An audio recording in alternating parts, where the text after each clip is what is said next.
আসসালামু আলাইকুম ওরহমতুল্লাহি ওবারাকাতু। প্রিয় ভাই ও বোনেরা, আজ আমি এমন একটি বিষয় নিয়ে আপনাদের সম্মুখে কথা বলতে যাচ্ছি। মৃত্যুর আগে আল্লাহ পাক আমাদেরকে 3টি সুযোগ দেন। জানলে আপনারা অবাক হয়ে যাবেন। এই 3টি সুযোগ দেওয়া সত্ত্বেও আল্লাহর বিধিবিধান আমরা মানি না। এই 3টি সুযোগের কোনো একটিও আমরা গ্রহণ করতে চাই না। প্রিয় সম্মানিত সুধী, আজকের আলোচনাটি সকলকে শুনবার জন্য অনুরোধ করছি। প্রিয় ভাইয়েরা, আপনি কি জানতেন আজই আপনার শেষ দিন? তাহলে আপনি কখনো সময় নষ্ট করতেন না। আপনি জানেন না আপনার হায়াতের বেলা কতদিন আছে, কতদিন আপনার হায়াত আছে, আপনার ফুরিয়ে যাচ্ছে দিন, আপনি টেরও পাচ্ছেন না। আল্লাহ পাক বলেছেন, কুল্লু নাফসিন যায়িকাতুল মাউত, প্রত্যেক প্রাণীকে মৃত্যুর স্বাদ গ্রহণ করতে হবে। সুতরাং ধনী বলেন, গরিব বলেন, ফকির বলেন, আমির বলেন, রাজা বলেন, দরবেশ বলেন, বড়লোক বলেন, ছোট লোক বলেন, আল্লাহর দিকে ফিরে যেতে হবে। প্রিয় ভাই ও বোনেরা, মৃত্যুর আগে আল্লাহ পাক রাব্বুল আলামিন বান্দাকে 3টি সুযোগ দিয়ে থাকেন। 3টি সুযোগ। 1 নাম্বার সুযোগ হচ্ছে, যখন কোন বান্দা গুনাহ করে, গুনার পরে যখন সে অনুশোচনা করে, অনুতপ্ত হয়, আহারে আমি তো গুনাহ করে ফেলেছি, এটা এক প্রকার সুযোগ।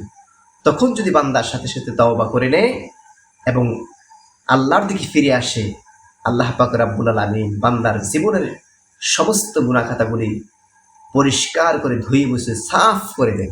সুবহানাল্লাহ। 2 নম্বর সুযোগ হচ্ছে, যখন মানুষ অসুস্থ হয়ে যায়।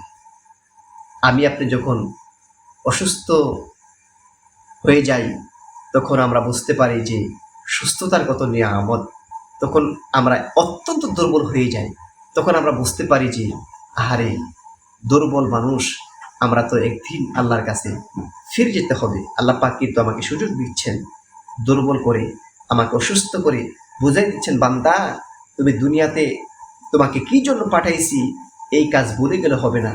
আমি আল্লাহ পাকের বিধিবিধান মানার জন্য, আমি আল্লাহ পাকের ইবাদত বন্দেগীর জন্য, আমি আল্লাহ পাক তোমাকে পৃথিবীর মধ্যে পাঠিয়েছি। সুতরাং দুর্বল করে তোমাকে বুঝাই দিলাম, এখনো সময় আছে।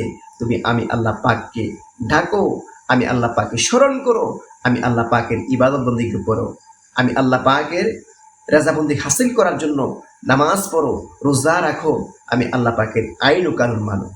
3 নম্বর যে সুযোগ, সেটি হচ্ছে আরো আরো আরো আকর্ষণীয়। সেটি কি?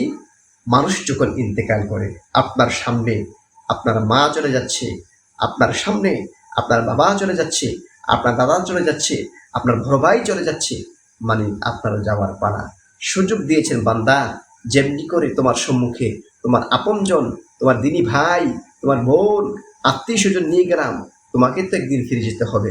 সুতরাং বান্দা, এখনো সময় আছে, দৌড়াও, আমি আল্লাহ পাকের ইবাদত বন্দেগী করো, আমি আল্লাহ পাকের রেজাবন্দি হাসিল করার জন্য তুমি আমি আল্লাহর বিধান, আমার নবী মুহাম্মদ রাসূলুল্লাহি সাল্লাল্লাহু আলাইহি ইসলামের বিধানকে ফলো করে চলো। তাহলেই বান্দা তোমার দুনিয়ার জীবন সুন্দর হবে এবং পরকালের পাথেয় সম্বল নেক আমল তুমি অর্জন করতে পারবে।